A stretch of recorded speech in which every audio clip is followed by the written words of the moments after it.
Recording by विधाता music Rajauli. DJ Kanchan Raj Hajipur Vaishali.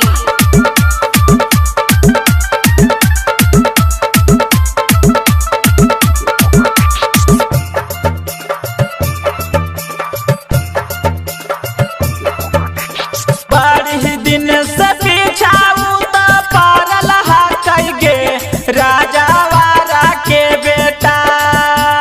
बड़ी दिन से पीछाऊ तो पारल गे राजा वारा के बेटा। ओढ़ानी हटा के चूमा मांगो हाथोगे राजा वारा के बेटा। ओढ़ानी हटा के चूमा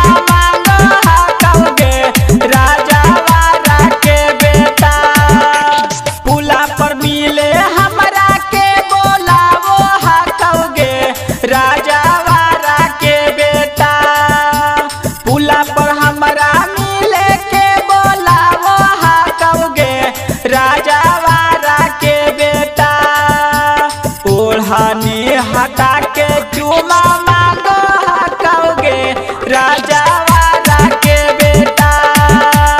ओढ़ानी हटा के चूमा मांगो हटोगे राजा वाला के बेटा।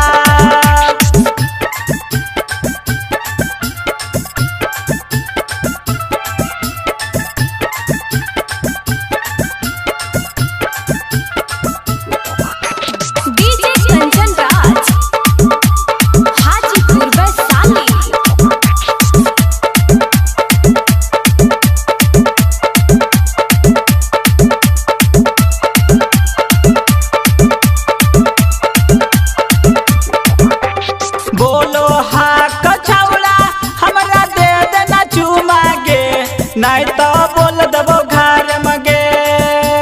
बोलो हाँ कछौड़ा हमरा दे देना चूमा गे, नहीं तो बोल देबो घर मगे। एक फोन करके छौड़ा उ बोलावो हटोगे राजा वाला के बेटा। एक फोन करके छौड़ा उ बोलावो हटोगे राजा वाला के बेटा।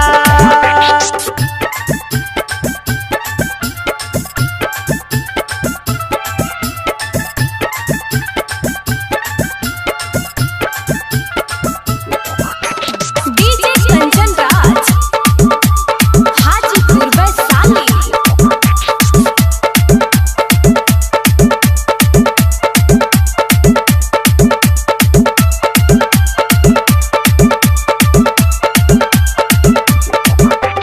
राइटर आशीष तोरा बोलावो हटोगे राजा वाला के बेटा। राइटर आशीष तोरा बोलावो हटोगे राजा वाला के बेटा। करन काशी छौड़ा